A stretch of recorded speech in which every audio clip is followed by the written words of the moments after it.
तो इमेज के बेस पे पहले बात करते हैं। यहाँ पे क्या है, कुछ आपको ट्री लाइक स्ट्रक्चर्स दिख रहा होगा।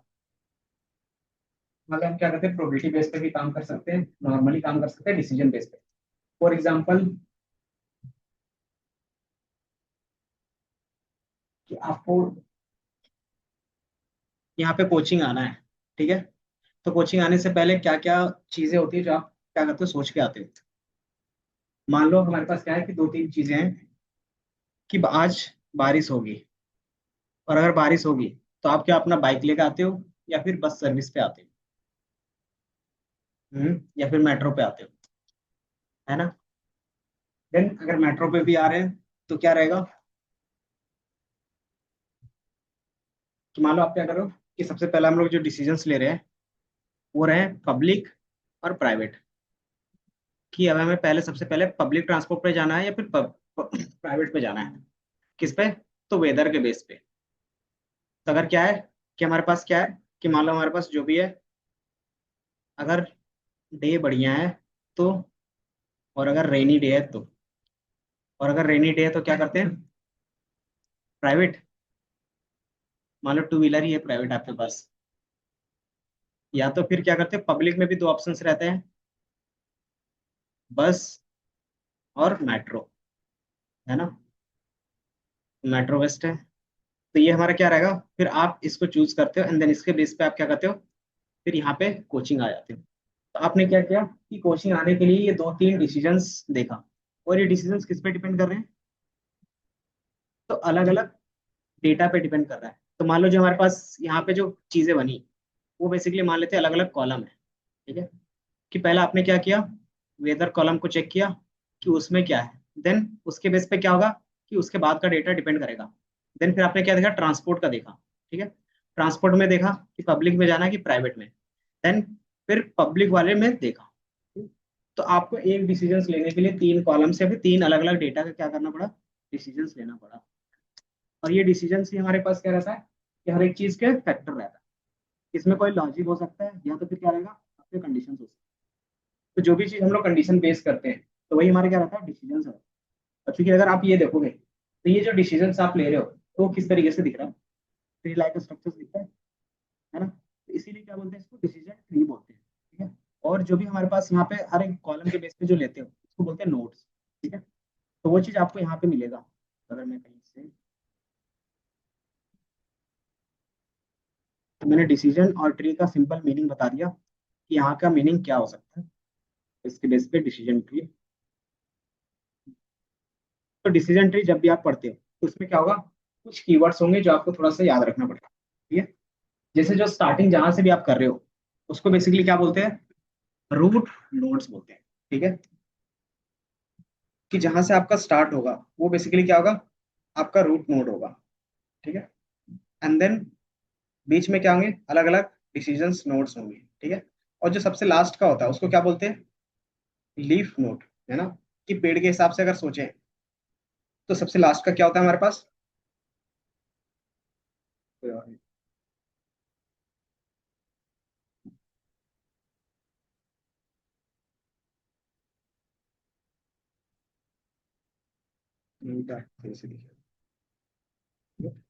तो हमने क्या कहते हैं, स्टार्टिंग में जो स्टार्ट होता है उसको बोलते हैं डिसीजन नोड्स, या फिर क्या बोल सकते हैं, रूट नोड, ठीक है। तो ये हमारा रूट नोड है।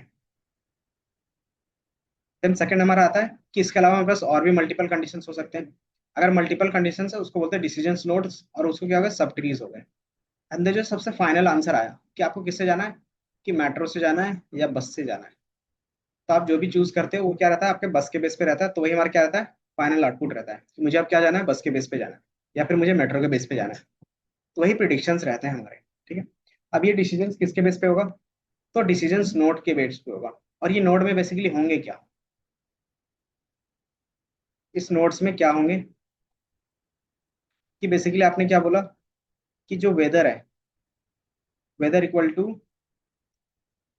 या फिर नॉट इक्वल टू कर देते हैं, not equal to if weather equal to rainy. अगर रेनी होता है तो आप क्या करते हो, ट्रू होता है तो इधर जाते हो, फॉल्स होता है तो इधर जा रहे हो, ठीक है ना। देन यहाँ पे भी क्या होगा, कि आपको ट्रांसपोर्ट, अगर क्या है कि रेनी है तो आप क्या करते हो, पब्लिक ट्रांसपोर्ट पे लेते हो, है ना। देन फिर पब्लिक ट्रांसपोर्ट में भी क्या रहेगा, इफ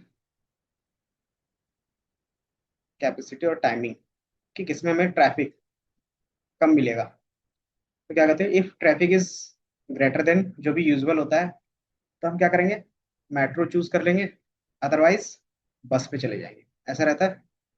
तो ये क्या हो रहा है कि आप कुछ ना कुछ डिसीजंस ले रहे हो हर एक नोट्स में। ये होता है कंपैरिजंस के बेस पे हो सकता है, और बाय डिफॉल्ट ये कंपैरिजन के बेस पे ही ज्यादातर होते हैं, ठीक है। तो यही हमारा क्या हो गया, पूरा डिसीजंस नोट। अब इसमें कॉलम्स के बेस पे होता है, पहला कॉलम, दूसरा कॉलम, तीसरा कॉलम, इस तरीके से क्या होता है, सारे जगह पे कॉलम्स होते हैं, ठीक है। अब इस कॉलम के बेस पे आपका डिसीजंस होंगे, ठीक है। अब इसमें क्या क्या चीजें थी वो मैं बता देता हूँ। तो इसमें एक और एग्जांपल दिया हुआ है कि क्या है, कि अगर आप क्या कर रहे हो, आप जॉब ऑफर के बेस पे कहीं पे जॉब अप्लाई किया है, आपको क्या मिल रहा है कि जॉब मिल गया है, अब उसको एक्सेप्ट करना है नहीं करना है वो आप डिसाइड कर रहे हो। तो सबसे पहले क्या देखते हो, सैलरी कितनी है ना। अगर सैलरी क्या है कि 50,000 से लेके 80,000 के बीच में है ना, तो हम क्या करेंगे, एक्सेप्ट करेंगे, अदरवाइज नहीं करेंगे। अगर एक्सेप्ट नहीं करेंगे तो डायरेक्टली क्या होगा, ऑफर आपका डिक्लाइन हो गया, है ना। आपने एक्सेप्ट कर लिया। अब दूसरा क्या देखते हो कि वो घर के आसपास है या नहीं है। मैंने बोला कि आपको जाना है मुंबई, दिल्ली, दिल्ली से मुंबई आपको जाना है, तो किसी का रहता है कि नहीं, मेरा होम टाउन जहाँ पे है मुझे वहीं पे जॉब करो। देन फिर यहाँ पे रहता है, अगर आपका क्या होम टाउन में है, मतलब यस, अगर नहीं है तो क्या करते हो, तो भी डिक्लाइन कर सकते हो। अगर है तो आप देखते हो कि वो कैब सर्विस प्रोवाइड कर रहा है नहीं कर रहा, ठीक है। नीतीश, ये कैश ये हमारे पास जो भी है, कैब सर्विस प्रोवाइड कर रहा है नहीं कर रहा है, अगर करेगा तब हम क्या करेंगे, एक्सेप्ट करें, अदरवाइज नहीं करेंगे। क्योंकि कभी कभी क्या होता है, ट्रांसपोर्टेशन में आपको दिक्कत होती है ना, कि जहाँ पे रह रहे हो वहाँ पे चलना ज्यादा पड़ता है, या फिर क्या है, 2-4 घंटे का ट्रैवल है अगर पब्लिक से कर रहे हो तो, है ना। तो वो चीज़ क्या होता है कि आप सारी चीज सोच करके फिर फाइनल क्या करते हो, ऑफर एक्सेप्ट करते हो। तो यहाँ पे जो हमने डिसीजंस लिया, एज इट इज हम लोग क्या करते हैं, मशीन्स भी लेता है ना। अब इसमें एक चीज रहता है कि कौन सा कॉलम पहले आएगा, कि मान लो हम लोग कहाँ से स्टार्ट करेंगे, कि कौन सा कॉलम पहले, कि पहले सैलरी वाला कॉलम ले, या फिर नियर वाला कॉलम ले, या फिर कैब वाला कॉलम ले। तो ये डिसाइड कैसे होगा, दूसरा चीज, ये डिसाइड करता कौन होगा यहाँ पे, कि मान लो यहाँ तो हम लोग अपने हिसाब से कर रहे हैं, वहां पे जो ये क्राइटेरिया है वो कौन सेट करता होगा। तो ये सारा चीज हम लोग देखते हैं, और ये क्राइटेरिया कब तक चलेगा, कि मान लो ये और नीचे जाएगा या यहीं पे स्टॉप हो जाएगा, ये कैसे डिसाइड होता है। तो जब तक हमें फाइनल आंसर नहीं मिलता तब तक क्या होगा, ये चलता ही जाएगा। तो ये फाइनल आंसर मिलने के बाद ही क्या होता है, रुक जाता है। मतलब इसमें जो रहता है प्योर का कॉन्सेप्ट रहता है, कि जब तक आपका पूरा डेटा क्या हो गया, एक्चुअल में ना आ गया हो, एक्चुअल मतलब जो आप रिजल्ट चाह रहे थे वो क्लियर ना हो जाए, है ना। तो उसको बोलते हैं यहाँ पे प्योरिंग, ठीक है। वो भी हम लोग आगे देखेंगे।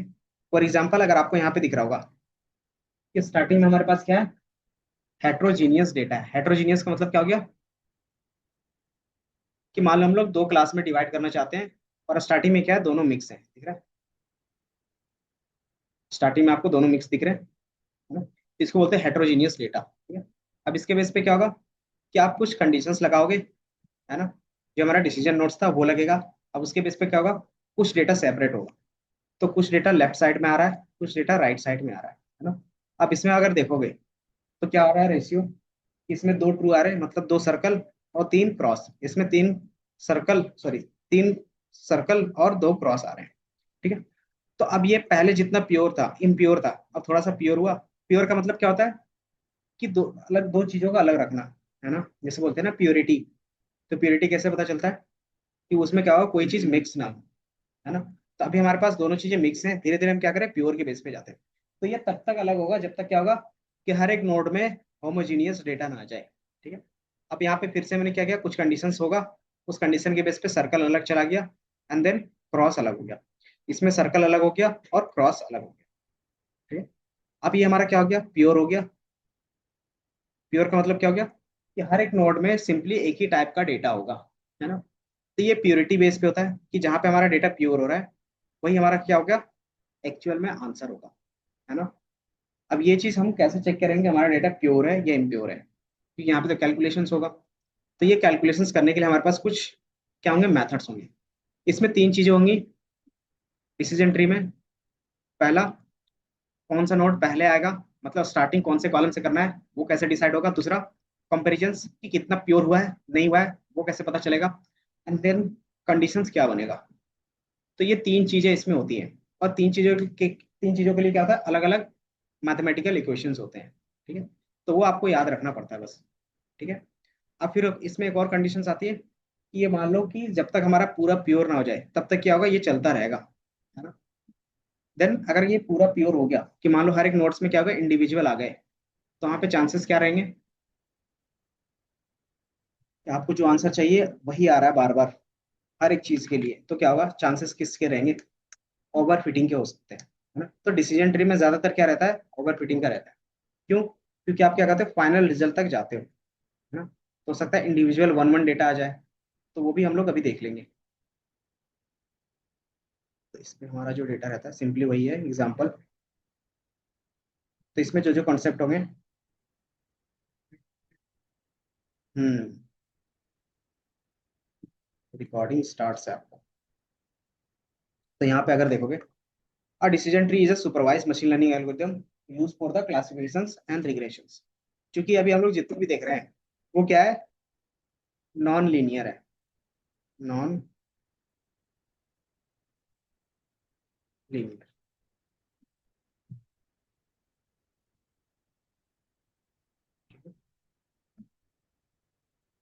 देन ये क्या करता है, बेस्ड ऑन द डिसीजंस आपके लिए स्मॉल सबसेट बनाएगा। अब इसमें कुछ चीजें होती हैं। पहला, रूट नोड, जो स्टार्टिंग नोड होगा उसको रूट नोड बोलते हैं। डिसीजन नोड जहाँ पे क्या होगा, कंडीशंस होंगे। देन लीफ नोड जो आपका फाइनल रिजल्ट होगा, जो फाइनल आउटपुट होता है, ठीक है। एंड देन इसके अलावा आपके पास क्या होंगे, ब्रांचेस होंगे। ब्रांचेस मतलब कि कुछ इस तरीके से जो एक्स्ट्रा निकल रहे हैं, ठीक है ना। कि पहले आपने क्या किया, स्मोक के बेस पे किया, ड्रिंक के बेस पे किया, देन वेदर के बेस पे किया, तो अलग अलग ब्रांचेस के बेस पे दिख रहे हैं। तो ये चीज हम क्या करते हैं, यहाँ पे रखते हैं। अब इसका यूज कैसे आपको दिख रहा होगा कि उनको लोन मिलेगा या नहीं मिलेगा, वो चीज हम लोग देख रहे थे। ईमेल स्पैम है या नहीं है, उसको डिजीज है या नहीं है, वो सारी चीज चेक करने के लिए हम लोग इसका यूज कर सकते हैं। अब इसमें सबसे पहले जो आता है वो आता है कि स्टार्टिंग में हमें कौन सा कॉलम यूज करेंगे।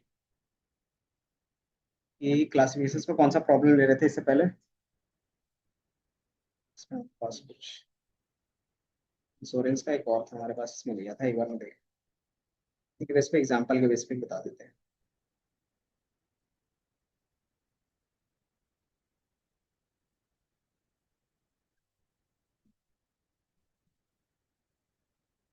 आयरिस का ही लिया वैसे, ठीक है। तो आयरिस वाले डेटा सेट में ही बता देते हैं। तो सिंपली आयरिस वाले डेटा सेट में क्या था, ये चार कॉलम थे, है ना। कि जो भी डिसीजंस होगा इसी चार कॉलम के बेस पे होगा, और ये हमारा क्या होगा, रिजल्ट होगा, ठीक है। अब इसमें से कैसे पता चलेगा कि कौन से कॉलम से हमें स्टार्ट करना चाहिए। हम लोग चाहते थे कि ये कॉलम से भी स्टार्ट कर सकते हैं, ये कॉलम से भी स्टार्ट कर सकते हैं, इस कॉलम से भी स्टार्ट कर सकते हैं, और इस वाले कॉलम से भी स्टार्ट कर सकते हैं। हमारी मर्जी चले तो हम किसी से भी करेंगे, है ना। तो अब इसमें से डिसाइड पहला करना होता है कि हमें किस कॉलम से स्टार्ट करना चाहिए। वो डिसीजंस आप कैसे ले सकते हो, तो उसके लिए हमारे पास होता है इंफॉर्मेशन गेन मेथड, ठीक है। अब वो होता क्या है, क्या काम करता है, वो हम लोग अभी डिस्कस करेंगे। कि ये बेसिकली एक तरीके का इंट्रोपी होता है। ये क्या करता है, मेजर ऑफ अनसर्टेनिटी और randomness in the data set formula. Randomness का सिंपल मीनिंग होता है कि उसमें कितना ज्यादा मिक्स है, ठीक है। जैसे मैंने अभी यहाँ पे दिखाया था एक, ये दिख रहा है कि इसमें क्या है, जितना ज्यादा वैल्यू होगा उतना ज्यादा क्या होगा, ये मिक्स होगा, है ना? आपने क्या किया कि कुछ एक कॉलम्स है,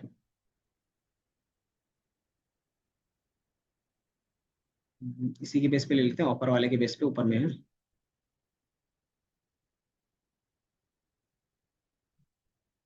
कि पहला हमारे पास सैलरी होगा, देन क्या है, नियर होम, और तीसरा हमारे पास क्या है, कैब।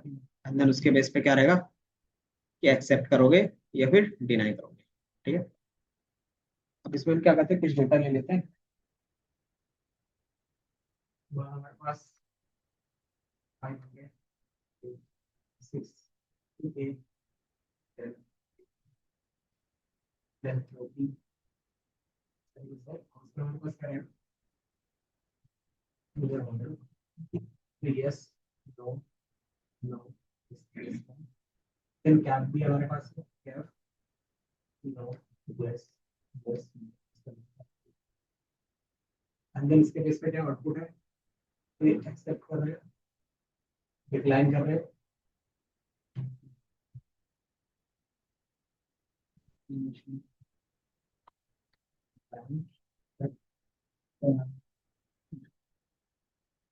तो इसमें से क्या रहता है कि आप कोई भी कॉलम रैंडमली चूज कर सकते हो।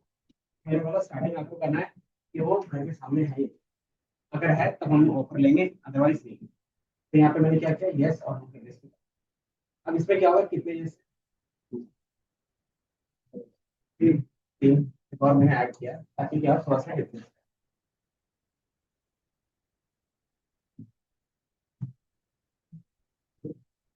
अब हमारे पास क्या है, इस पे तीन यस हो गए और कितने नो है। अब इसके बेस पे अगर देखो, तो अगर मैं यस बोल रहा हूँ, इसके बेस पर कितने ऑफर है जिन्होंने एक्सेप्ट किया हुआ। मैंने यस बोला है, उसमें से कितने ऑफर एक्सेप्ट हुए। अगर यस है तो यहाँ पे ऑफर एक्सेप्ट लिखना चाहिए, तो एक ये है और एक लास्ट वाला है, दो, और बाकी क्या है, एक्सेप्ट। इसी तरीके से क्या होगा, नो के लिए भी होगा, नो के लिए भी कितना है, एक्सेप्ट और नॉट एक्सेप्ट। एक एक्सेप्ट हुआ है, एक ही है ना, एक ए लिखा है, ये नो लिखा है, यस ये दो है ना, ये दो है, मेरे ख्याल से दो ही है, और दोनों क्या है, एक्सेप्ट है और यस है। ठीक है, ये चीज हमने क्या किया, सेपरेट। अगर मैं इस कॉलम पे रहता हूँ, ठीक है, अब इसके बेस पे कितना डेटा सेपरेट हो पा रहा है, कि मैंने बोला क्या होगा, होम में गैप्स नियर होम था। अब इसके बेस पे नियर होम है यस और टोटल डेटा कितना है इसमें, तो 5 डेटा पॉइंट्स है। अगर यस है तो इधर कितना डेटा आ सकता है, अपना तो 5 डेटा पॉइंट है, एक होगा ना, नो, हाँ, ये नो एक होगा, तीन और दो पांच, टोटल पांच होना चाहिए। तो इसमें कितना आएगा, एक्सेप्ट वाला दो आएगा और नॉट एक्सेप्ट वाला एक आएगा, और इसमें क्या आएगा, नॉट एक्सेप्ट वाला एक, तो जीरो आएगा और एक्सेप्ट वाला दो आएगा। ठीक है, तो इस तरीके से क्या रहा है कि आपने यहाँ पे रखा। अब क्या दोनों में डेटा प्योर, मतलब प्योर सेपरेट हो पा रहा है अभी, या फिर एक बार और जाना पड़ेगा, एक और बार जाना पड़ेगा। देन इसमें जो डिसीजन होगा, मान लो कैप के बेस पे, देन फिर क्या होगा कि ऑफर एक्सेप्ट वाला दोनों एक अलग तरीके से लिखेगा और इसका अलग तरीके से। मतलब आप क्या कर रहे हो, दो लेवल तक जा रहे हो, तब क्या रहा है, प्योर सेपरेट हो पा रहा है। अब क्या करते हैं, दूसरा कॉलम लेते हैं, मान लो मैंने क्या किया, सैलरी के बेस पे लेंगे, और इसको मैं हाइपोथेटिकली भी लेंगे। मान लो आपने सैलरी के बेस पे लिया और इसका सैलरी केस है, तो क्या है, उसके बेस पे कितने एक्सेप्ट हो रहे हैं और कितने नहीं हो रहे हैं। एक्सेप्ट मान लो तीन हो रहे थे, तीनों के तीन हो गए जीरो, अंदर क्या है, अगर उसकी भी सैलरी उसी हिसाब से नहीं तो क्या है, एक्सेप्ट वाला जीरो होगा और रिजेक्ट वाला। तो ये एक ही लेवल में क्या होता है कि आपका डेटा सेट होगा, आप आपको पता है किसमें कैलकुलेशंस कम है, आप किसमें कैलकुलेशंस कम दे देंगे, इस वाले में कैलकुलेशंस। कैसे पता चला, सिंपल आइडिया बताओ कि कैसे पता चलता है। क्योंकि जितना ज्यादा ब्रांच होगा उतना ज्यादा कैलकुलेशन होगा, और जितना कम ब्रांच होगा उतना कम कैलकुलेशन होगा, है ना। तो जो हमारे पास इंफॉर्मेशन गेन रहता है, उसका काम यही रहता है। और ये चीज कैसे डिसाइड हो रहा है कि कितना कम ब्रांच होगा, प्योरिटी के बेस पे, है ना। तो कौन कितना प्योर क्लास बना पा रहा है, कौन सा कॉलम कितने कम ब्रांच के साथ, है ना, वो हमारा क्या होता है, इंफॉर्मेशन गेन्स के थ्रू निकल जाता है। समझ में आया। तो अगर जिसका क्या होगा, इंफॉर्मेशन गेन्स की वैल्यू ज्यादा होगी, इसका मतलब क्या है कि वो बेस्ट है स्टार्टिंग में आने के लिए। क्यों, क्योंकि वो ज्यादा सेपरेट कर पा रहा है जल्दी, है ना। इससे डिसाइड होता है कि कौन सा कॉलम पहले आएगा। ये समझ में आया? तो कौन सा रूट नोड होगा, वो डिसाइड होता है इंफॉर्मेशन गेट से। और क्यों होता है, तो मैंने यहाँ पे एग्जांपल दिखा दिया। क्यों, कि क्या होगा कि जो ज्यादा पहले क्या करेगा, प्योर क्लास बना के देगा, उसमें हमारा कम टाइम लगता है, और वही हमारा क्या रहेगा, बेस्ट सेपरेशन भी रहेगा, है ना। उसी के बेस पे हम क्या करते हैं, कैलकुलेट करते हैं। तो हमने ये लॉजिक के बेस पे दिखाया। अब ये इंटरनली मैथ्स में कैसे कैलकुलेट करेगा, तो वो हमारा इंफॉर्मेशन गेन। ठीक है। तो आपको क्या निकालना पड़ेगा कि जैसे यहाँ पे सेपरेट किए, तो इसका प्योरिटी का स्कोर कितना है, इसका प्योरिटी का स्कोर, इसी तरीके से इसका प्योरिटी का स्कोर कितना है और इसके प्योरिटी का स्कोर। तो प्योरिटी का स्कोर निकालने के लिए हम लोग इंट्रॉपी कैलकुलेट करते हैं, इंट्रॉपी कैलकुलेट करेंगे। या फिर इसको हम लोग बोलते हैं, एक और था इंट्रॉपी और एक गिनी था सर, एक गिनी। ठीक है। कि आप दोनों में से कोई भी फॉर्मूला यूज करोगे तो ये क्या देगा, प्योरिटी ला के दे देगा। अब प्योरिटी होता क्या है गुरप्रीत, प्योरिटी क्या होता होगा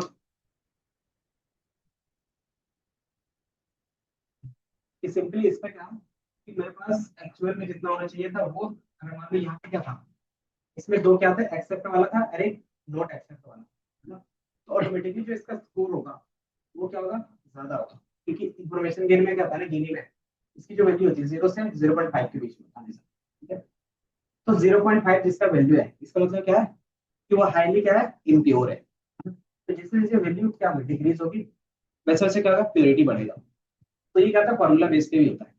तो ये क्या रहेगा, आप वहां पे गिनी कैलकुलेट करते हैं, इसका गिनी कैलकुलेट होगा, इसका भी गिनी कैलकुलेट। देन क्या करेंगे कि दोनों में से इसका चेक करेंगे, ये दोनों का ऐड करोगे, देन इसका भी गिनी क्या होगा, कैलकुलेट। तो बाय डिफॉल्ट ये क्या है, प्योर क्लास है, इसका गिनी ऑटोमेटिकली जीरो आएगा। ये भी प्योर है, इसका ऑटोमेटिकली जीरो आएगा। Then इसमें क्या है, ये इम्प्योर है, इम्प्योर का क्या आएगा, मान लो 0.03। इसका क्या है, ये प्योर है तो ये जीरो आ गया। तो ऑटोमेटिकली किसकी वैल्यू ज्यादा है, इसकी हो जाएगी, इसके चाइल्ड क्लास की ज्यादा वैल्यू होगी, है ना। तो ये क्या हुआ, ये एज ए रूट नोड नहीं कंसीडर। कौन सा कंसीडर होगा, तो ये वाला होगा। इसी तरीके से हर एक कॉलम के लिए वो कॉम्बिनेशन चाहिए। ये समझ में आया? अब इसका मैंने बता दिया एक ओवरव्यू, अगर फॉर्मूला कैसे है आपको इतना समझ में आया कि ये काम कैसे करता होगा आयुष, कि बेसिकली इसका यही रहता है कि वर्किंग रिलेशन गेन जो वो हमें डिसाइड करेंगे कौन सा कौन सा है। हाँ, इंट्रोपी मतलब हर एक कॉलम में कितना प्योर है,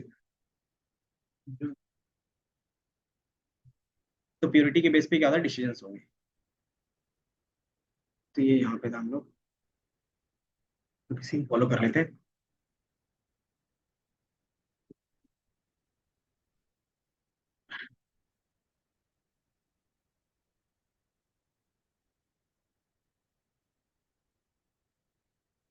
नहीं दिया इस पे इंफॉर्मेशन ये इसके बारे में, तो मैं अलग से ही लिख लेता हूँ, या तो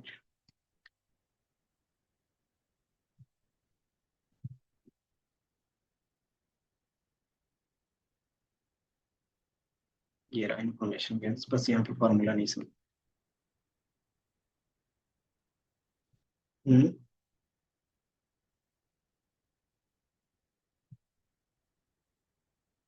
ठीक है। कि इन्फॉर्मेशन गेम्स क्या होता है कि डिसीजन ट्री में कि कौन सा पहला हमारे पास आएगा, क्वांटिफाई करेंगे किसको, क्या क्वांटिफाई करेगा effectiveness of the features in the splitting the data set into classes, कि कौन सा कॉलम कौन सा फीचर्स हमारा क्या कर रहा है, स्प्लिट कर रहा है इफेक्टिवली मतलब जल्दी से। जिससे क्या होगा, कैलकुलेशन आपका ऑटोमेटिकली कम होगा। ये क्या करता है, कैलकुलेट करता है reduction in the entropy. Entropy का सिंपल मीनिंग होता है अनसर्टेनिटी। अनसर्टेनिटी का मतलब होता है आपके जो भी डेटा सेट में है उसमें कितने रैंडम वैल्यूज, रैंडम मतलब कि अनप्योर चीजें हैं, तो वो चीज कैलकुलेट करते हैं। अब वो चीज कैसे कैलकुलेट होगा, तो प्रोबेबिलिटी के बेस पे कैलकुलेट होगा। ये दिख रहा है। तो एंट्रोपी का सिंपल फॉर्मूला था प्रोबेबिलिटी ऑफ एक्स आई, मतलब जो भी डेटा पॉइंट होगा उसके आने की प्रोबेबिलिटी कितनी है, और मल्टीप्लीकेशन इनटू लॉग ऑफ उसी का वैल्यू। ठीक है। कि मान लो हमने यहाँ पे कैलकुलेट किया था, तो हमारे पास जो वैल्यू है, एक यस मतलब एक्सेप्ट के बेस पे दो था, और नो के बेस पे वन था। ठीक है। तो यस आने की प्रोबेबिलिटी कितनी हो गई, बताओ, 2/3, है ना, इनटू जो इसी का लॉग का वैल्यू होगा 2/3। ठीक है। और यही हमारा क्या होगा, एंट्रोपी कहलाएगा। ठीक है। अब ये जो वैल्यू आएगा 0 से 1 के बीच में आएगा।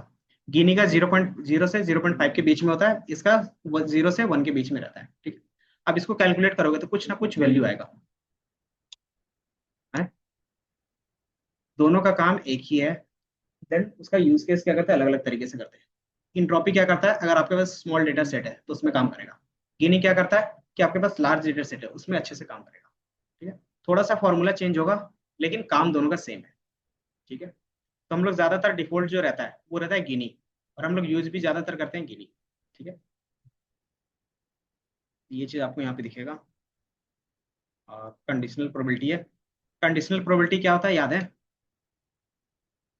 कि किसी के रिस्पेक्ट में होगा, कि अगर ये कॉलम में ये डेटा है, कि मान लो हमारे पास क्या है, कि हम लोगों ने क्या किया, कि जो कॉलम स्टार्ट किया था, कौन से कॉलम से ये स्टार्ट किया था, याद है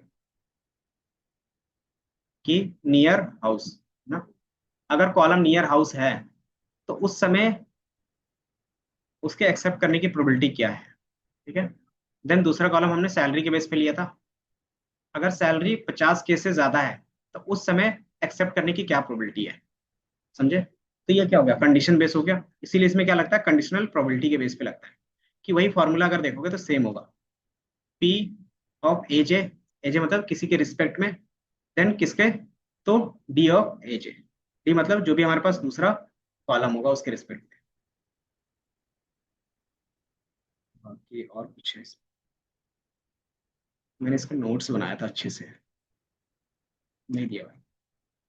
तो सिंपली इसका नॉर्मल वैल्यू पे बेस पे देखोगे तो कुछ इस तरीके से आएगा। ठीक है, अगर आप क्या करते हो, इसका इंफॉर्मेशन गेन्स निकालते हो, निकालते कैसे हैं? तो सिंपली देखोगे, feature selection, import, multiplication, info, classify. ये हमें करने की जरूरत नहीं पड़ता, लेकिन अगर आप अलग से देखना चाहते हो तो ये कर सकते हो। ठीक है, ये क्या होता है, ऑटोमेटिकली कैलकुलेट होता है जब हम क्या करते हैं कि डिसीजन ट्री क्लासिफिकेशन लगाते हैं। तो ये सारा चीज हमें स्किप कर देते हैं। देखोगे सबका इंफॉर्मेशन गेन मिल जाएगा। तो जिसका इंफॉर्मेशन गेन ज्यादा होगा, ऑटोमेटिकली क्या होगा, उसको हम लोग कंसीडर करेंगे। तो सबसे ज्यादा कौन सा है, तो लास्ट वाले का। तो जो लास्ट वाला कॉलम होगा, नहीं 98, ये थर्ड वाले कॉलम का है। तो थर्ड वाले कॉलम में कौन सा था, तो पीटर लेंथ था। तो उसको ऐसे क्या करेगा, वो कंसीडर रूट नोड करेगा। फिर सेकंड रूट नोड कौन बनेगा, तो पीटल वाला बनेगा। फिर थर्ड कौन सा बनेगा, तो ये हमारा फर्स्ट वाला बनेगा, मतलब क्या है, स्पेल का। एंड देन लास्ट का कौन सा बनेगा, स्पेल विथ का बनेगा। तो इससे क्या होता है, ऑटोमेटिकली डिसाइड हो जाता है कि कौन किसके बाद डिसीजंस लेगा। ठीक है, तो ये किसके बेस पे कैलकुलेट हुआ, इंफॉर्मेशन गेन। तो ये कैलकुलेट होता है प्योरिटी के बेस पे। और प्योरिटी किसके बेस पे कैलकुलेट करते हैं हम लोग, तो उसके लिए कैलकुलेट करने के लिए हमारे पास होता है इंट्रोपी, जो मैंने यहाँ पे दिखाया। कि उसके बेस पे आप क्या कैलकुलेट करते हो, नहीं दिया यहाँ पे, तो मेरे यहाँ पे दे देता हूँ। उसके बेस पे आप कैलकुलेट करते हो इंट्रोपी और गिनी। इंट्रोपी बेसिकली मैंने बता दिया क्या होता है, और उसका फॉर्मूला यहाँ पे दिख रहा है, यहाँ सही से नहीं दिख रहा है, ENTROPY, एंट्रोपी फॉर्मूला, DT।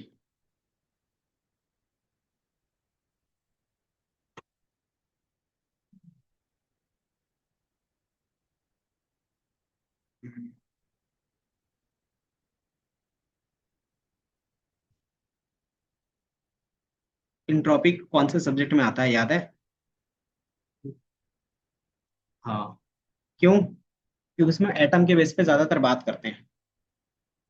और एटम में क्या होता है कि स्टेबिलिटी देखने के लिए, कि वो एटम कितना स्टेबल है नहीं स्टेबल है, मतलब कितना रैंडम वो मूव कर रहा है नहीं कर रहा है, उसी चीज का हम लोग देखते थे। बाकी हमारे पास कुछ ये फॉर्मूला साथ में रहेगा ना, तो आपको इजी रहेगा।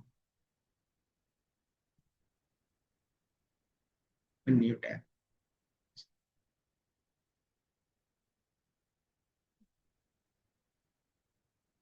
कि जो प्रॉपर नोट्स होते हैं ना वो कहीं पे भी नहीं है, इंटरनेट में भी है तो सब जगह पे अलग अलग है।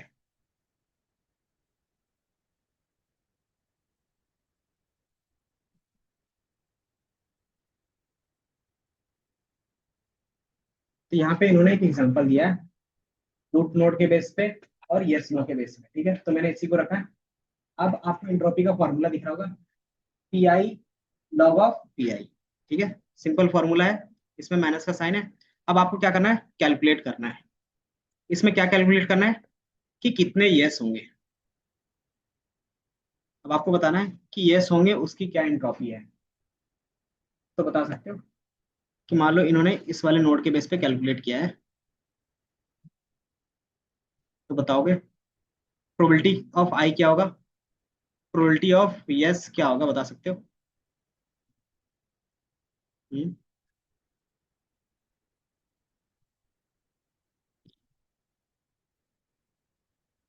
अच्छा हाँ, बी की भी देख सकते हैं। यहाँ पे कैलकुलेशन किसका है वो मैं देख रहा हूँ।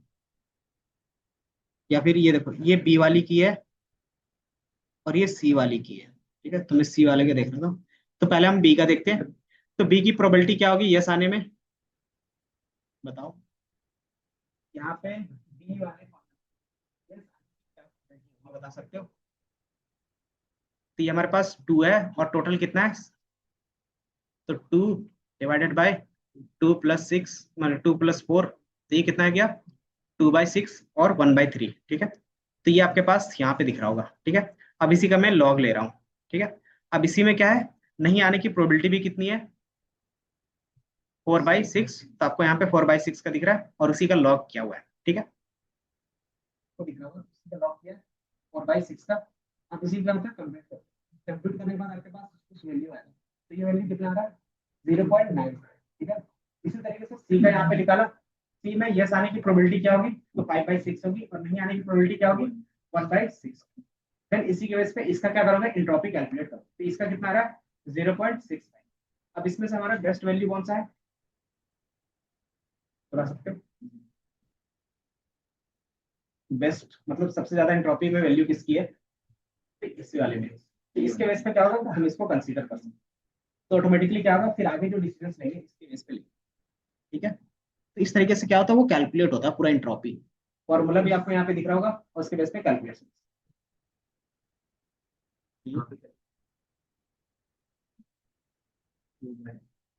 क्या लिखा हुआ है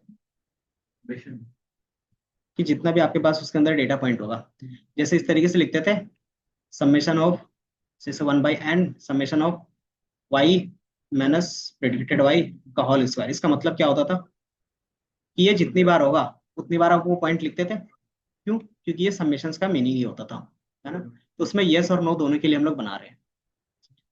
तो चूंकि क्या है कि अगर आप यहाँ से इसको माइनस है तो वैल्यू और लॉग, इसी तरीके से नो का भी क्या करना है, सिंपली माइनस है वैल्यू और लॉग।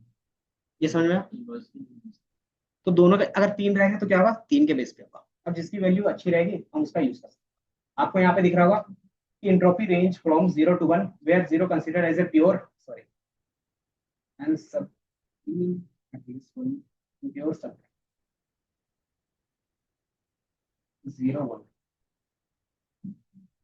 2 4 6। मैंने उल्टा बोल दिया है क्या पहले? मैं चेक कर लेता हूँ एंट्रोपी का रेंज। रेंज तो ठीक है बट क्या है, एंट्रोपी रेंज 0 to 1 होता है। और 0 मीन्स क्या है?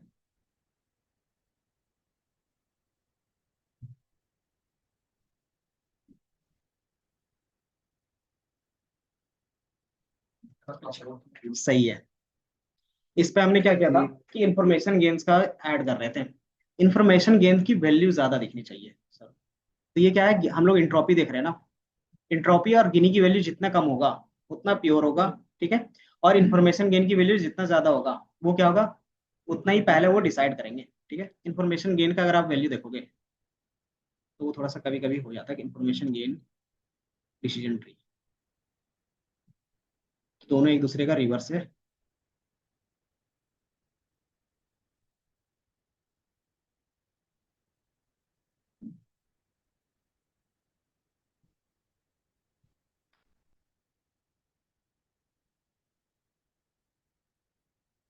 नहीं लिखा हुआ दिख रहा है कुछ?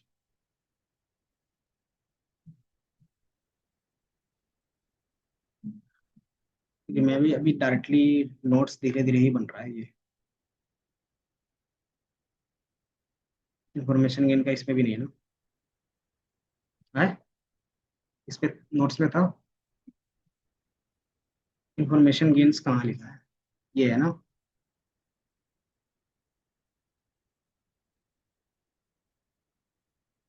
Choose the feature with the highest information gain for the split. ठीक है, तो ये मैं इंटरनेट में भी देख दिखा देता हूँ। या फिर डायरेक्टली अभी इंटरनेट नहीं मिल रहा है तो चैट जीपीटी। क्या लेट हो गए?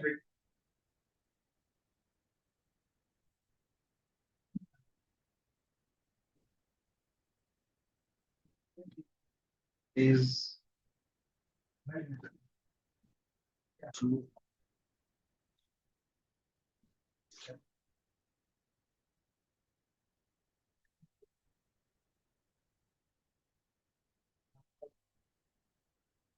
पढ़ाई के अलावा तुम्हें सारी चीजें होती हैं।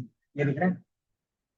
इन्फॉर्मेशन गेन्स में हमारा क्या होगा कि आप एंट्रोपी देखते हो वो रिड्यूस होता है तो ऑटोमेटिकली क्या होगा, इन्फॉर्मेशन गेन की वैल्यू ज्यादा हो जाएगी। वो ज्यादा हो जाएगा तो इसके बेस पे क्या करते हो आप उसी चीज को चूज कर सकते हो। अब इसमें भी क्या आते हैं कि जब भी आप डिसीजन ट्री बनाते हैं तो उसके अंदर भी दो तीन एल्गोरिदम होते हैं। जैसे इसके कहते हैं ID3, C4 और कार्ट। और जो डिफॉल्ट हमारा रहता है वो कार्ट के बेस पे रहता है। समझे? हमने यहाँ पे सर्च किया तो ID3 क्या है, use information gains on the categorical data. अगर आपके पास कैटेगरिकल डेटा ज्यादातर है तो आप क्या करते हो, ID3 का यूज करोगे। C4.5 क्या है, improve upon this gain the ratio to handle the both categorical और continuous data to implement purity. ठीक है? अगर आपको दोनों कॉम्बिनेशन है किसमें, फीचर्स में, कि कैटेगरिकल डेटा भी है और आपके पास न्यूमेरिकल डेटा भी ज्यादातर है, तो आप क्या करते हो C4.5 मेथड। देन लास्ट जो हमारे पास पॉपुलर मेथड होता है वो कौन सा होता है, कार्ट होता है। कार्ट होता है क्लासिफिकेशन एंड रिग्रेशन ट्री। ठीक है? अगर कार्ट का फुल फॉर्म देखें,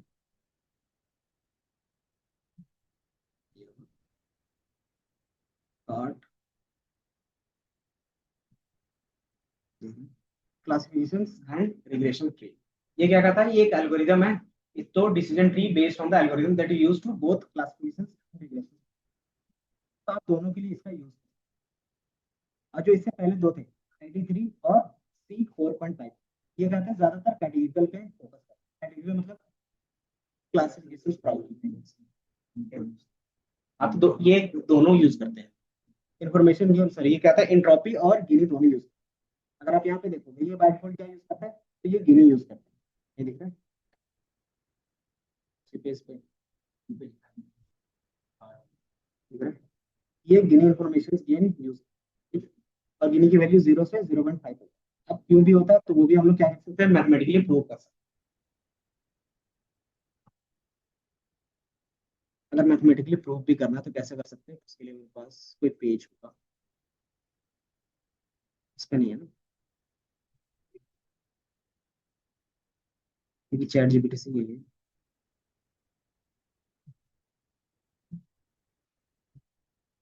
नहीं दिया हुआ है। कार्ड दिया है, चैट दिया हुआ है। तो कार्ड आप क्या करते हो, यूज करते हो क्लासिफिकेशन रिग्रेशन दोनों के लिए। और क्लासिफिकेशन वो गिनी का यूज करता है और रिग्रेशन के लिए वो मीन स्क्वायर एरर का यूज करता है। चेरियट क्या आता है, जब आप काई स्क्वायर टेस्ट के बेस पे करते हो। काई स्क्वायर टेस्ट क्या था याद है, हाइपोथेसिस टेस्टिंग में देखा था। काई स्क्वायर टेस्टिंग, अगर आपके पास most of the column categorical हो तो हम क्या करते हैं, चेरियट का यूज। ये क्या करता है कि आपका जो भी कैलकुलेशन होता है वो बेस्ड हो जाता है कैटेगरिकल डेटा। इसके अंदर जो भी कैलकुलेशन होता है ना कैट पे, उसमें क्या होता है कि आपका बेस्ट होता है किसमें, काई स्क्वायर टेस्ट। तो इसलिए क्या है कि ये बाय डिफॉल्ट इंटरनली कौन सा यूज करता है, तो काई स्क्वायर टेस्ट यूज करता है। किसके लिए, तो स्प्लिटिंग का कैटेगरिकल डेटा। ठीक है? क्योंकि हम लोग जो भी डिसीजंस लेते हैं वो स्प्लिट के बेस पे ही ले रहे हैं, तो वो रहता है। तो आपके पास ये दो होंगे, कार्ट और कैट, और एक होता है ID3, आप वो भी यूज कर सकते हो, और एक C4.5। ये चार होते हैं इसके अंदर एल्गोरिथम, इसका ये यूज करता है। लेकिन अगर आप बोलोगे कि हमने कुछ भी यूज नहीं किया तो डिफॉल्ट कौन सा रहेगा, तो डिफॉल्ट रहेगा कार्ट। ठीक है? इसका यूज करके हम क्या करते हैं, क्लासिफिकेशन और रिग्रेशन दोनों का। ठीक है? और परफॉर्मेंस मैट्रिक इसके कौन कौन से होंगे, परफॉर्मेंस मैट्रिक मतलब इसकी एक्यूरेसी देखना है तो कैसे देख सकते हो, क्योंकि ये क्लासिफिकेशन प्रॉब्लम सॉल्व कर रहे हैं दिस वाला, तो इसमें कौन सा होगा एक्यूरेसी चेक करने के लिए, पहला एक्यूरेसी जो परसेंटेज वाला था, दूसरा कंफ्यूजन मैट्रिक्स, और अगर आपको और अच्छे डिटेल्स में देखना है तो कौन सा था, क्या बोलते थे उसको पूरा, क्लासिफिकेशन रिपोर्ट के। तो ये सारा चीज इसमें प्रिसीजन रिकॉल F1 स्कोर होते थे। ठीक है? तो वो रहता है। एक आरओसी ऐसे कर्व होता है, वो होता है बाइनरी क्लासिफिकेशन, कि हमारा कितना परफेक्ट क्लासीफाई हो पा रहा है। ठीक है, तो ये भी हम लोग कभी देख लेंगे, आरओसी ऐसे कर्व। ठीक है। देन अब इसमें भी कि अगर आपका मॉडल अंडर फिट है तो कैसे इंप्रूव करोगे, देन ओवर फिट है तो कैसे इंप्रूव करोगे। जनरलाइज है तो कुछ करने की जरूरत नहीं है। ठीक है। अगर मान लो ये ओवर फिट हो गया, तो ओवर फिट का मतलब क्या होता है कि हर एक डेटा पॉइंट क्या होगा, कुछ इस तरीके से दिखेगा कि जो भी हमारा सेपरेट हो रहा है वो एटलीस्ट जीरो तक चला जा रहा है। जीरो मतलब कि ईच एंड एवरी, मान लो हमारे पास क्या 10 डेटा सेट है। ठीक है, तो हमारे पास सभी कितना हो गया, एक, दो, तीन, चार, पाँच, छः, सात, आठ। और इसके बेस पे एक और ले लेते हैं यहाँ से,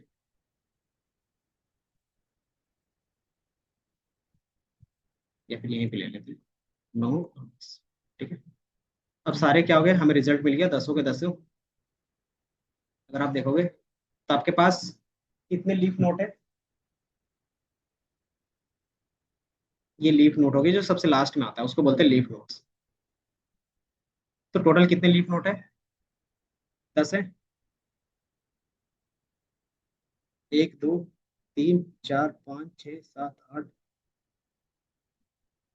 ये सेलेक्ट नहीं किया, तो इस तरीके से ये होता। ठीक है, तो ये मेरे क्या हो गए, पूरे के पूरे 10 हो गए। और मेरे पास डेटा पॉइंट भी कितना था, मैंने डेटा पॉइंट कितना लेके चला था कि 10 ही थे, है ना। तो ये हर एक डेटा पॉइंट के बेस पे क्या कर रहा है, लर्न कर पा रहा है। मतलब कि एट इज इट अगर डेटा मिलेगा तो वो आंसर वो सही से बता पाए, मतलब ये ओवर। क्यों, क्योंकि जितना डेटा था उतना ही क्या बन गया, लीव बन गया। मतलब वो उसी पैटर्न में फॉलो कर रहा है जिस हिसाब से लीव में data है ना। तो ये हो सकता है क्या कि इन्होंने अगर टेस्टिंग में भी परफेक्ट आंसर दिया तो मतलब सही है, अगर नहीं दिया फिर क्या होगा, ये ओवर फिट होगा। और 90% चांस रहता है, अगर इस तरीके से जितना डेटा पॉइंट्स है उतना ही आपका लीफ नोड बन रहा है, तो 100% मतलब 90% चांस रहेगा वो क्या रहेगा, ओवरफिट। अब ये ओवरफिट हो गया तो हम इसको कैसे बचा सकते हैं, अगर ओवरफिट हो रहा है तो कैसे बचा सकते हो। तो सिंपली हम इसको क्या कर सकते हैं, यहीं से कट कर सकते हैं। इसके बाद का जो होगा डिसीजन वाला नोट्स वो नहीं बनना चाहिए, है ना।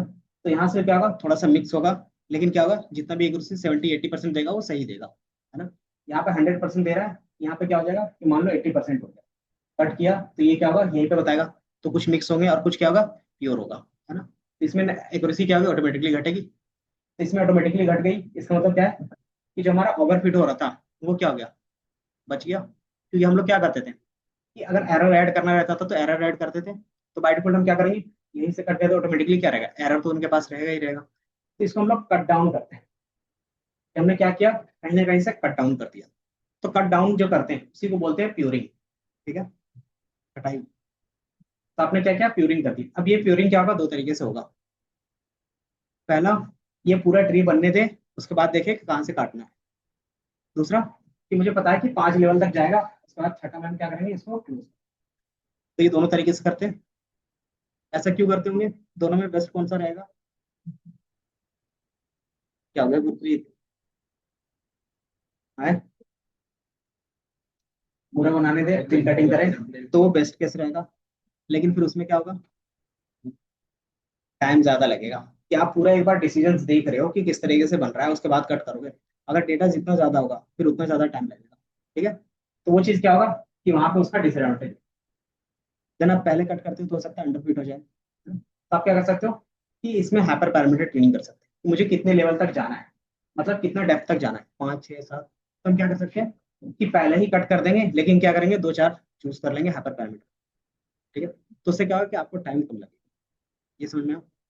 कि हम पोस्ट प्यूरिंग करेंगे तो उसमें क्या घटा है कि वो पूरा डेटा क्या होगा, पहले ट्रेन होगा, फिर उसके बेस पे कहाँ पे कट करना है, कौन से लेवल पे, वो डिसाइड होता है ना। दूसरा, कि हम क्या करेंगे, एक ही बार लगा देंगे कि मुझे क्या करना है, लेवल 5 में क्या करना है, इसको कट करना है। तो ऑटोमेटिकली कट करने के बाद मुझे एक्यूरेसी दिखेगी। अगर एक्यूरेसी कम है तो मैं क्या करूंगा, लेवल 6 ले। देन देखेंगे कि लेवल 6 में क्या है कि पहले 80 आ रहा था, इसमें क्या किया, 85 आ रहा। तो क्या करेंगे, और बढ़ा सकते हैं। मैंने क्या किया, 7 कर दिया। जैसे मैंने 7 किया, जो 85 था वो 82 हो गया। इसका मतलब क्या है कि हमारा 85 में बेस्ट केस बनेगा। तो ये चीज 5, 6, 7 कर रहे हैं, तो दो चार कॉम्बिनेशन हम लोग रख लेते हैं। अब ये चीज कैसे डिसाइड होगा कि 5 रखना है, 6 रखना है, 7 रखना है। तो हाइपर पैरामीटर ट्यूनिंग और अब क्या करता है कि आप एनालिसिस के बेस पे बता सकते हो कि कितना जा सकता है, मतलब कितना हमारा बेस्ट कॉलम है जिसके बेस पे हम लोग डिसीजन लेते हैं। ठीक है, तो धीरे धीरे आपको डेटा देख के समझ में आता है कि हमारे जो मोस्ट कॉमन जो होंगे कि सबसे ज्यादा किसके बेस पे डिसीजन लिया जा सकता है, तो ऐसे कितने कॉलम है, तो 10। हम लोग ज्यादा से ज्यादा 10 तक एक बार कि 10 देखा, फिर किसी कितनी, फिर 12, 13, 20, इसी तरीके से 10 है तो 8, 7, इस तरीके से दोनों के बीच में क्या करेंगे, एक फिक्स वैल्यू ले लेंगे उसकी और पीछे का वैल्यू क्या कंसिडर। ठीक है, तो ये पोस्ट प्योरिंग और प्री प्योरिंग का कॉन्सेप्ट रहता है। ठीक है, ये दिख रहा है, प्री प्योरिंग और पोस्ट प्योरिंग का कॉन्सेप्ट। अब इसको इम्प्लीमेंट कैसे करोगे, तो इसका मैंने कोड रखा है। बाकी इसमें जितना भी था ना मैथमेटिकल कैलकुलेशन वो मैं ऐड करूंगा, कि ये शॉर्ट नोट्स है, बेसिकली कैलकुलेशन इसमें नहीं दिख रही, तभी जितनी भी चीजें हैं वो ऐड हो करेंगे। बट इससे पहले कोड देख लेते हैं। कोडिंग सिंपल, हमने आयरिस डेटा सेट का यूज किया है ताकि क्या इम्प्लीमेंटेशन आपको पता चल सके। सबसे पहले हमने लाइब्रेरी इंपोर्ट किया, डेटा लोड करने की जरूरत नहीं पड़ती। देन आप डेटा देखना चाहो तो ये हम लोगों ने देखा है पहले। देन एक्स और वाई में क्या करते हैं, डेटा अपने डिफाइन करते हैं, ये याद है ना। आरो, एक्स और वाई में क्यों डिफाइन करते थे अपने डेटा सेट को, जिसे हमने यहाँ पे लिखा है ना, एक्स और वाई अलग रखा है, क्यों करते थे,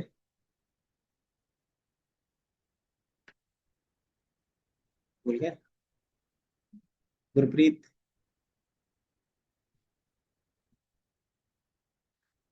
कुछ भी बताओ सही गलत।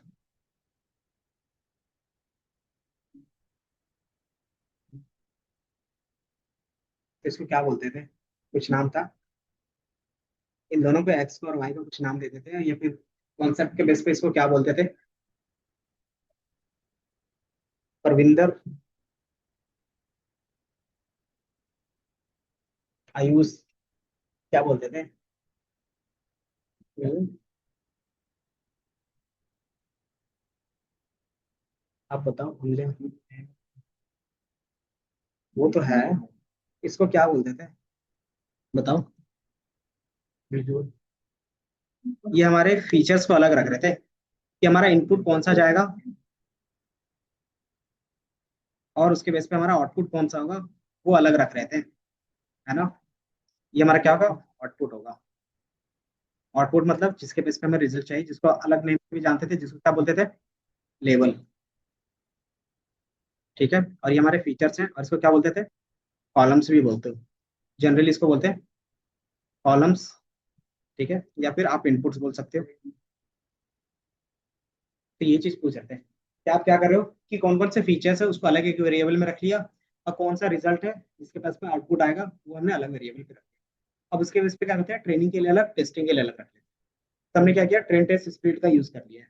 ठीक है, अभी मेरा क्या गया, अलग हो गया। अब इसके बेस पे क्या करते हैं, सिंपली मॉडल इंप्लीमेंट करते हैं। हम क्या कर रहे हैं, ट्री के बेस पे काम कर रहे हैं। तो जो भी हमारे पास एल्गोरिदम होगा वो क्या रहेगा, एसक्यूएल के अंदर ट्री होगा, डॉट ट्री करोगे, उसके अंदर आपके पास क्या होगा, सारे डिसीजन ट्री के बेस पे आ जाएंगे। ये दिख रहा है कि अगर आप डिसीजन ट्री क्लासिफायर यूज करना चाहते हैं, क्लासिफायर, अगर डिसीजन ट्री क्या करना चाहते हैं, रिग्रेशंस यूज करना चाहते हैं, तो रिग्रेशंस यूज कर लेंगे।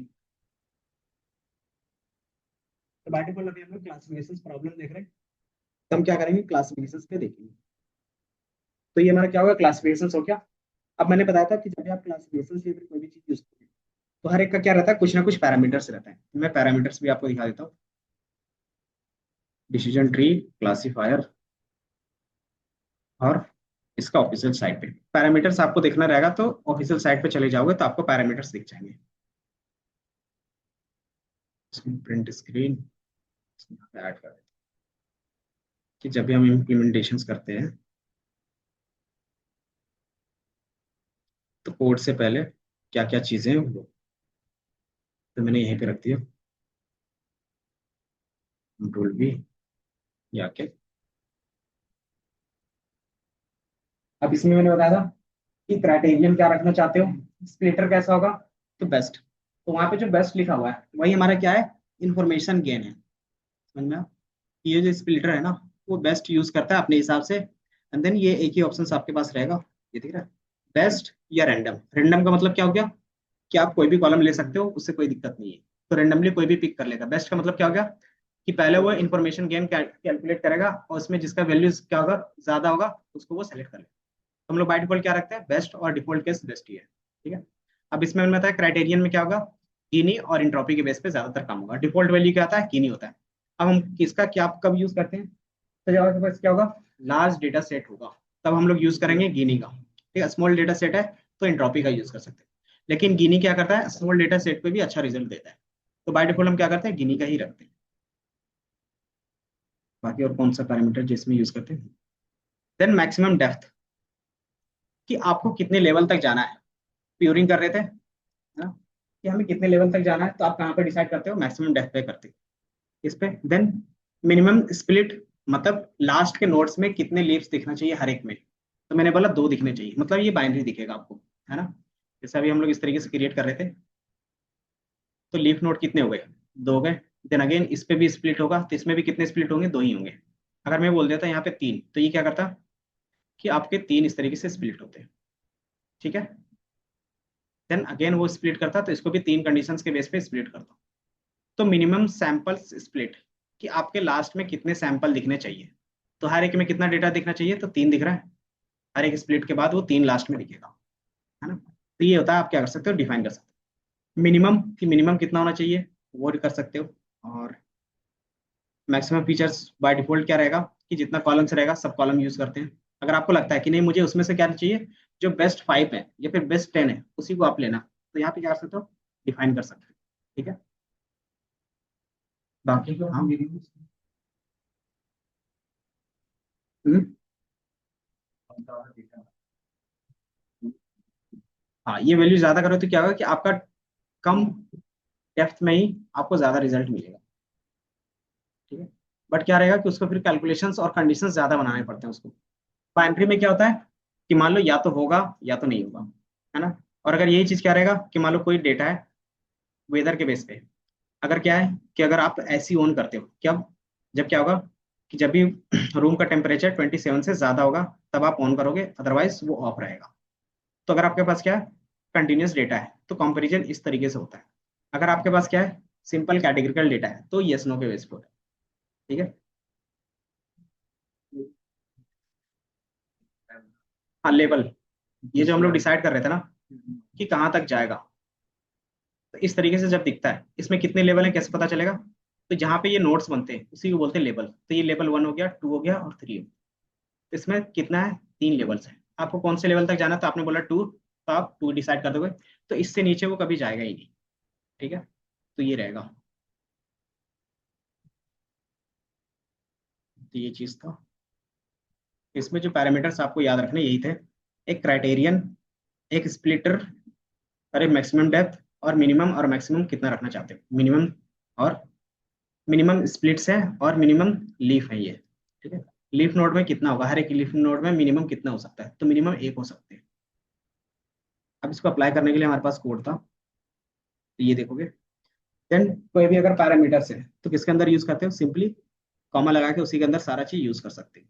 अब ये मेरा क्या हो गया, जो भी गिनी यूज करेगा, तो बाय डिफॉल्ट क्या है, गिनी यूज कर। देन मैंने क्लिक किया, ये मेरा क्या हो गया, मॉडल बन गया। अब इसको क्या करोगे, ट्रेन करोगे। ट्रेन करने के लिए हमारे पास क्या था, क्लासिफायर डॉट फिट एक्सटेंड और वाई ट्रेन हमने लिख दिया। अब इसको विजुअल्स फॉर्म में भी अगर देखना चाहो, तो विजुअल्स फॉर्म में भी देख सकते हो। तो कैसे देख सकते हैं, तो साइटेड लर्न के अंदर एक ट्री का क्या होता है, कॉन्सेप्ट होता है। ये क्या करेगा, आपके लिए विजुअलाइजेशन ट्री क्रिएट कर देगा। तो मैंने क्या किया, पीएलटी का यूज किया, मतलब मैटप्लोट्लिब का यूज किया। अब इसमें मैंने क्या किया, कि जो भी हमारा मॉडल बना हुआ है क्लासीफायर, उसका क्या करो, एक ट्री प्लॉट करके दे दो। डिसीजन इस तरीके से हिसाब से बना है। तो जैसे मैं इसको रन करूंगा, तो आपको यहाँ पे एक ट्री दिखेगा, दिख रहा है। अब इसमें कौन सी चीजें क्या है, मैं डेटा के साथ बता देता हूँ। ठीक है। इसमें कर लेता हूँ। तो सबसे पहले हमारे पास कितने कॉलम थे, चार थे। इनपुट कॉलम चार ही थे ना। तो मान लो इस तरीके से चार कॉलम है। इसको x1, x2, x3 और x4। ठीक है। और इससे पहले कहीं पे कैलकुलेट हुआ था, तो थ्री वाले में क्या रहा था, 0.98 आ रहा था। उसके बाद क्या रहा था, 0 इस तरीके से आ रहा था। देन हमने क्या किया, इसका इंफॉर्मेशन गेन ज्यादा है, तो ये x3 है, तो आपको यहाँ पे x3 दिखेगा। ठीक है। अब X3 में हमने क्या कंडीशंस रखा था कि ये मैक्सिमम हो रहा था, इंफॉर्मेशन गेन मैक्सिमम क्या हो रहा था, क्योंकि क्या होगा, उसमें जो वैल्यू होगा वो 1 से लेके मान लो 10 तक है, मतलब कि 0 से लेके 1 तक अगर आपने स्केलिंग कर दिया है 0 से 1 के बीच में, तो इतना वैल्यू है ना। अब इसके बीच में वैल्यू है, तो क्या कंडीशंस यूज कर रहे थे कि वो क्या कर रहा था, इंफॉर्मेशन गेन मैक्सिमम था।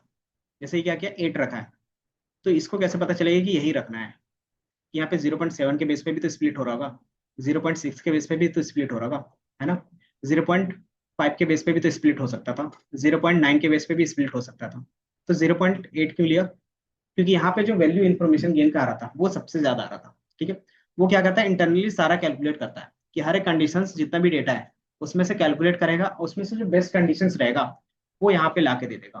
ठीक है, अब उसके बेस पे क्या होगा, ऑटोमेटिकली इसका वैल्यू ज्यादा होगा। ठीक है, अब यहाँ पे देखोगे गिनी की वैल्यू 0.06, गिनी रेंज, तो 0.0 से 0.5 किसका बताया था, एक गिनी था, इंट्रोपी का भी वन था ना, एंट्रोपी का रेंज 0 से 1 और एक इन्फॉर्मेशन,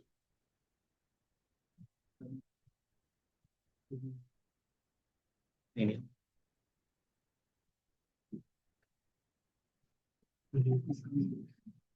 0 से 0.5 भी होता है एक, किसका था,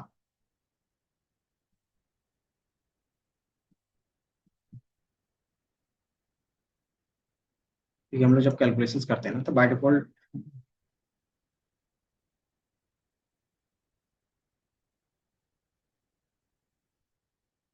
वही है ना, जो भी डाउट है क्लियर ही कर लेंगे। अच्छा सॉरी, तो सिंपली आपके पास क्या रहता है कि इसमें वैल्यू डिपेंड करता है कि वो बाइनरी क्लासिफिकेशन से या फिर मल्टी क्लासिफिकेशन, अगर बाइनरी रहेगा तो मैक्सिमम कितना जाएगा, 0.5 तक ही जाएगा। ठीक है, तो ये रहता है, क्यों, जो दोनों में इक्वल रहेगा तो क्या होता है कि आपका प्योर होता है, तो वो चीज़ था, तो वो चीज़ मुझे याद थी। ठीक है, बाकी अगर नॉर्मल यूज हो रहा है तो 1 तक जा रहा है, क्योंकि ये मल्टी क्लास क्लासिफिकेशन, ये दिख रहा है। तो यहाँ पे हमारे पास क्या है, गिनी की वैल्यू सबसे ज्यादा है। टोटल हमारे पास कितना वैल्यू है स्टार्टिंग में, कितना है, टोटल सैंपल 105 है ना। एंड देन हमारे पास आउटपुट में फीचर्स में कौन कौन से थे, वर्सी, सेंटोसा और एक वर्जिनिका, तीन थे। तो आपको तीनों के अलग अलग वैल्यूज दिखेंगे। ठीक है, कि सेंटोसा में कितने हैं, वर्सी में कितना है, और वर्सी कलर में कितना है, जो भी है तीनों के लेवल में कितना कितना डेटा है। अब ये गिनी के बेस पे इसको स्प्लिट करेगा, क्यों,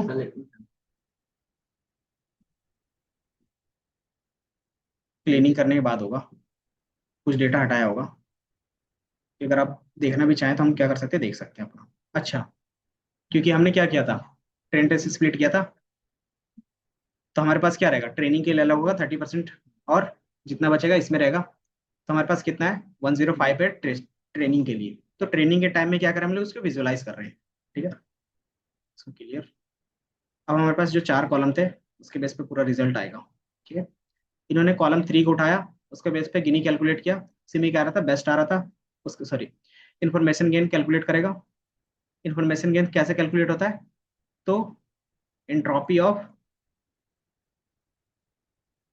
बिफोर स्प्लिट और एंट्रोपी ऑफ आफ्टर स्प्लिट, कि स्प्लिट करने के पहले एंट्रोपी कितना था और स्प्लिट करने के बाद क्या होगा, तभी तो कंपेयर कर पाओगे कि स्प्लिट करने के बाद क्या हो रहा है, वो कम हो रहा है या नहीं हो रहा है, और स्प्लिट करने से पहले कितना था। अगर स्प्लिट करने के बाद क्या होगा, एंट्रोपी ज्यादा हो जाएगा, तो मतलब क्या है कि वो सही से क्या हो रहा है, प्योर नहीं कर पा रहा है। अगर वो वैल्यू क्या है कि स्प्लिट करने से पहले एंट्रोपी ज्यादा था और वो बाद में कम हो गया, मतलब क्या है कि वो बेस्ट हो सकता है। तो वो चीज हम लोग चेक करते हैं इन्फॉर्मेशन गेन पे। ठीक है, तो वही चीज चेक होता है, देन क्या होगा, अगर ये ट्रू होता है किसके बेस पे, ये कंडीशन के बेस पे, तो हमारे वैल्यू इधर चले जाएंगे कुछ। ठीक है, अब इसमें क्या है कि 36 वैल्यू इधर आ गए, लेकिन 36 जो वैल्यूज था वो सारे किसके हैं, तो क्लास 0 का है या फिर सेंटोसा का मान लेते हैं, ये सेंटोसा वाले वर्सिका का है और ये वर्जिनिका का है। ठीक है, तो सारे के सारे हैं, और इसमें क्या है कि 0 0 दिख रहा है, इसका मतलब क्या हो गया कि वो इजिली क्लासीफाई कर पा रहा है सारे को, है ना। क्यों, क्योंकि इसमें एक ही टाइप का डेटा है, दिख रहा है कि इसमें एक ही टाइप का है और सारे क्या है, सेंटोसा ही है।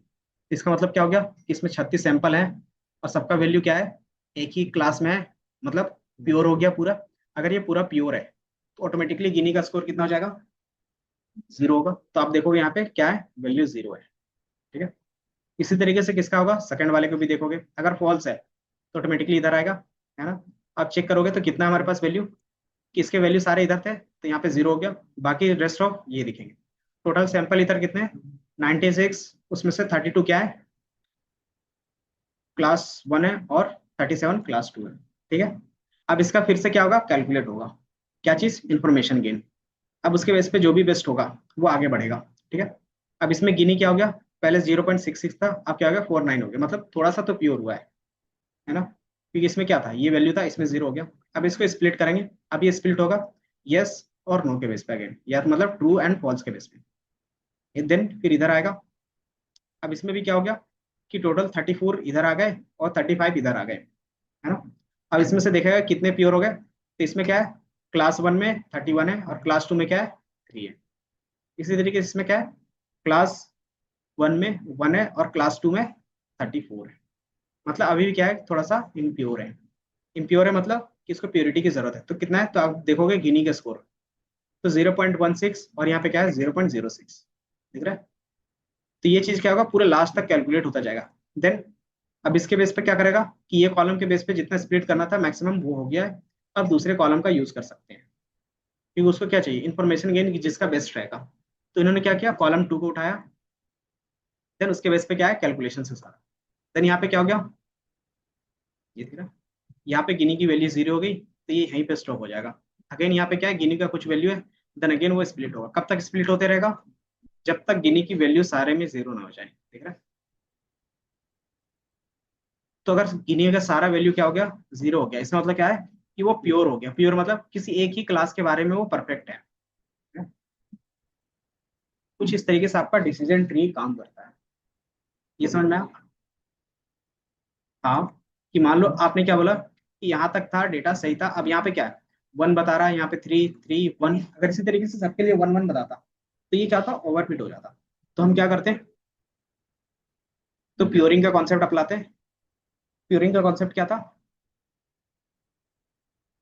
कि आप क्या करोगे, कट डाउन करोगे। कट डाउन मतलब कि मान लो मैक्सिमम मुझे यहीं तक जाना है, तो ये लास्ट वाले नोड को हटा देंगे। तो इससे इसको कैसे पता चलता है कितने तक जाना है, तो आप क्या करके देख लेते हो, कि 1 2 3 और 4। तो आप क्या करते हो, डेप्थ 4 तक जाओगे, ये पांचवा ऑटोमेटिकली क्या होगा, कट डाउन हो जाएगा। ठीक है। तो जो हम लोग देखने के बाद करते हैं उसको क्या बोलते हैं, अगर मैंने देख के इसको कट किया है उसको क्या बोलेंगे, हाँ, पोस्ट प्योरिंग। अगर मैं पहले ही कट कर लेता तो क्या था, प्री प्योरिंग। अगर मैं यहाँ पे कट, जब मैं मॉडल अप्लाई कर रहा हूँ तो मैं एक बार यहाँ पे कट करके भी दिखा देता हूँ, कैसे कट करते हैं। तो मैंने बताया था, कॉमा, मैक्स, डेप्थ, और मैंने यहाँ पे दे दिया 4। ठीक है। अभी एक बार काउंट कर लेते हैं, 1 2 3 4 5, है ना। तो यहाँ तक जाना चाहिए, एंड देन आप क्या करते हो, फिर से ट्रेन करोगे। मॉडल मैंने ट्रेन किया, फिर अगेन से ट्रेनिंग, एंड देन विजुअलाइजेशन। चाहिए 0 से स्टार्ट, ये भी होता है क्या, मैं 3 कर, हो सकता है 0 से स्टार्ट हो, कि ये 0 1, क्या दिख रहा है, वहाँ पे, अच्छा नीचे तो आपको यहाँ पे दिख रहा है कि ये अनप्योर डेटा सेट है, मतलब ये भी 0 से स्टार्ट करता है। ठीक है। तो वो याद रख लेना थोड़ा सा, ये 0 से होता है इंडेक्सिंग, या फिर 1 से। ठीक है। कहीं कहीं पे 0 दिख जाता है तो कहीं कहीं पे 1 दिख जाता है, इसलिए क्या रहता है, थोड़ा सा कंफ्यूजन रहता है।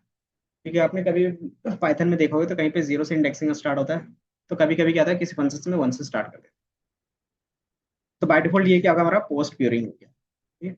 अब यही चीज आप क्या कर सकते हो, प्रेडिक्शंस के लिए यूज कर सकते हो, एंड देन अप्लाई करोगे तो आपको यहाँ पे एक्यूरेसी स्कोर, देन उसी के बेस पे क्या करते हो, सारा काम कर सकते हो। अगर आपको क्या करना है, अलग अलग यूज करना है, मैक्सिमम डेप्थ कितना जाना है, आप क्या कर सकते हो, उसके बेस पे ट्रेनिंग कर सकते हो।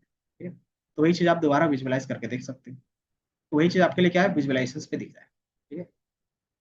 सेम चीज आप किसके लिए कर सकते हो, रिग्रेशंस के लिए भी कर सकते हो। रिग्रेशंस में क्या होगा, जैसे मैंने बताया था, अगर प्यूरिंग करना है तो कैसे करोगे, तो हाइपर पैरामीटर ट्यूनिंग का यूज करेंगे। ठीक है। हाइपर पैरामीटर ट्यूनिंग क्या होता है आपको पता है, हाइपर पैरामीटर ट्यूनिंग का कॉन्सेप्ट क्या था, वो multi- आप क्या कर सकते हो, एक ही बार में मल्टीपल चीजें रख के उसको कंबाइन करके लूप में चला सकते हैं। तो मैनुअली चलाना है तो लूप में, या तो इसमें क्या है, प्रीबिल्ट फंक्शन है। कौन कौन सा? ग्रिड सर्च और random CV search. Grid search क्या करता था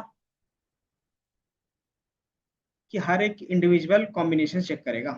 कि मान लो आपके बेस पे क्या होगा कि अगर 10 कॉम्बिनेशंस बने, इसमें कितने कॉम्बिनेशंस बनेंगे बता सकते हो? कॉम्बिनेशंस का मतलब होता है कितने मॉडल्स बनेंगे। तो कितना मॉडल बनेगा? इसके 2, और यहाँ से भी 2, और यहाँ से भी 2, और यहाँ से भी 2। मतलब सबको मल्टीप्लाई करोगे तो कितने मॉडल्स बनेंगे? 4, 8, 16।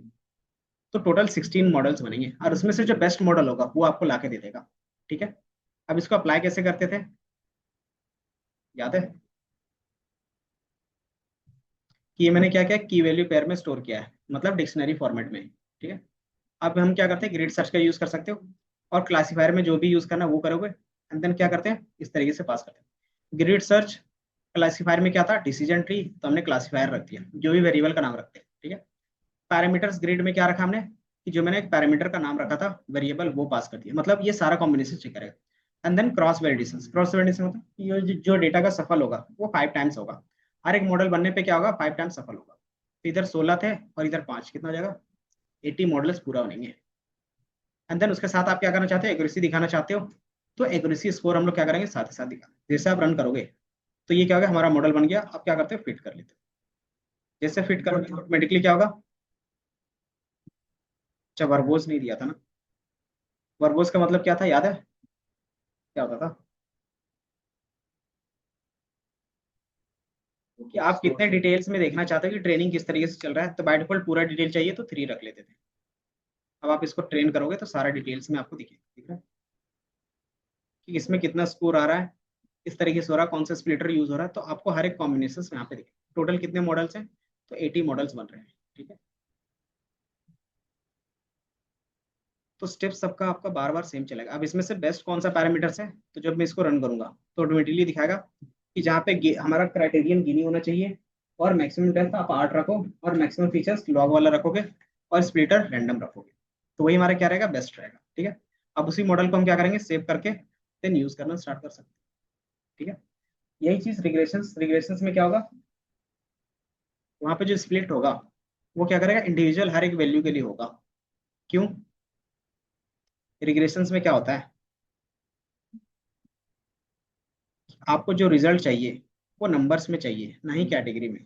तो ये क्या होगा कि जब तक पूरे लास्ट नंबर तक नहीं जाएगा तब तक ये क्या होगा, स्प्लिट होता रहेगा। ठीक है। तो ये स्प्लिट होगा, तो जितना ज्यादा स्प्लिट होगा उतना ज्यादा क्या होगा, आपको ट्रीज दिखेंगे। तो इसका अगर मैं यहाँ पे विजुअलाइजेशन, कौन सा था, मैंने हाउस प्राइस प्रिडिक्शंस का ही यूज किया है। उसका क्या किया, सेम तरीके से यूज किया है। ठीक है। तो हम लोगों को पता है कि हाउस प्राइस प्रिडिक्शंस में सारी चीजें थी, एज इट इज यूज है। हम लोग जो यूज कर रहे हैं, कौन सा यूज कर रहे हैं, सिर्फ रिग्रेशन यूज कर रहे हैं। यूज करना सिंपल होता है कि आप जहाँ पे क्या कर रहे थे, लॉजिस्टिक रिग्रेशन लिख रहे थे, वहां पे क्या कर दोगे, सिंपल लीनियर रिग्रेशन जहाँ पे लिख रहे थे वहां पे क्या सिंपल कर दोगे, लॉजिस्टिक सॉरी डिसीजन ट्री कर दोगे, तो ऑटोमेटिकली क्या होगा, डिसीजन ट्री अप्लाई हो जाएगा। अब उसके बेस पे अगर पैरामीटर आपको चेंज करना है तो पैरामीटर भी क्या कर सकते हो, चेंज कर सकते हो। देन प्रिडिक्शंस के बेस पे देखना चाहो तो प्रिडिक्शंस, और उसमें एक्यूरेसी कैसे दिखते थे, तो जितने भी रिग्रेशन प्रॉब्लम थे उसका रहता था हमारा R2 के बेस पे रहता था ना। तो R2 के बेस पे आप देखते हो। ठीक है। इसमें भी आपको पैरामीटर ट्यूनिंग करना है तो सेम पैरामीटर ट्यूनिंग यूज कर सकते हैं। क्यों? क्योंकि इसमें भी कॉन्सेप्ट सेम होगा। कॉन्सेप्ट कभी भी चेंज नहीं होगा, कॉन्सेप्ट सिर्फ लास्ट में चेंज होगा कि वो क्या करेगा, क्लासिफिकेशन रिजल्ट देगा या रिग्रेशन वैल्यू देगा। ठीक है। देन इसी के बेस पर क्या आता है, बेस्ट मॉडल। इसका मैं ट्री, तो इसका जब मैं ट्री बनाऊंगा तो ऑटोमेटिकली क्या होगा कि कुछ इस तरीके से दिखेगा, दिख रहा है कि ये लास्ट वैल्यू तक जाएगा। कि किसके बेस पे होगा, कि हाउस प्राइस प्रिडिक्शंस के बेस पे कौन सा बेस्ट प्राइस होगा, उसमें से क्या करेगा, उसका एवरेज ले लेगा 2-3 का। तो अगर आप यहाँ पे देखोगे, अगर वैल्यू दिखता है तो मैं दिखा देता हूँ। नहीं दिख रहा, कि जिस तरह से वहां पे कंडीशंस लगा था ना, एज इट इज कंडीशंस यहाँ पे भी लगते हैं। या तो मैं इसको open image in new tab,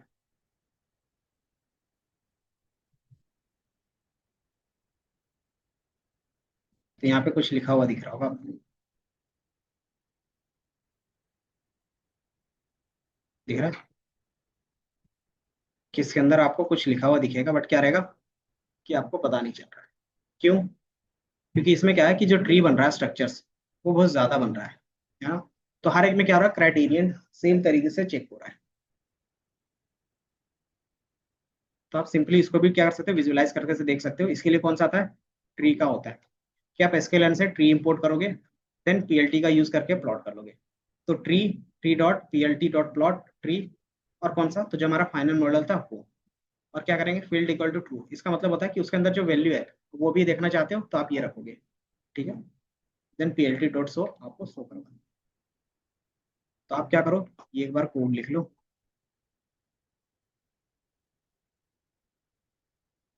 बाकी मैं इसको शेयर भी कर देता हूँ आपके साथ।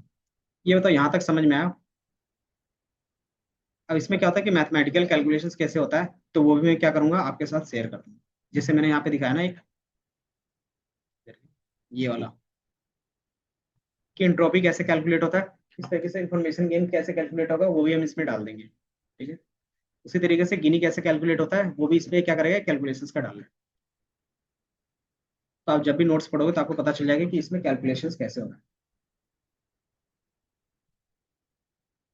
बाकी ये यहाँ से है कि आपको क्या करना है, इंपोर्ट करना है, and then train test speed, बाकी ये सब। ये लिखो आप।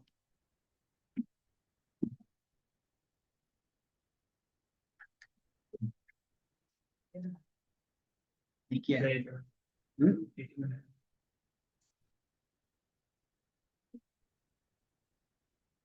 हाँ होगा, अगर नहीं भी होगा तो मैं भी डाल दूंगा। ठीक है। बाकी फिर डिसीजन ट्री के बाद आपका क्या रहेगा, इसी के वेरिएंट रहेंगे, कि जितना भी हम लोग सिंपल में पढ़ते हैं ना, इसी का वेरिएंट रहता है। क्योंकि अभी तक जितना भी हमारे पास बेस्ट स्कोर आता है वो डिसीजन ट्री में ही आता है। ठीक है, एंड देन सिंबल पढ़ने के बाद एक फाइनल प्रोजेक्ट फिर से बनेगा। जैसे स्टार्टिंग का एक बनाया था उसी तरीके से एक और बनेगा। सारे मॉडल को कंबाइन करेंगे और उसमें से जो मॉडल बेस्ट देगा, वो मॉडल पिक करके देन उसका प्रोजेक्ट बन जाएगा। ठीक है, इसलिए इंडिविजुअली अभी क्या करें, स्मॉल डेटा सेट पे काम कर रहे हैं। समझ में आया? उसके बाद फिर आपका अनसुपरवाइज रहेगा। लिखना है। हम्म, मतलब लिखना नहीं है, कोई नहीं। बाकी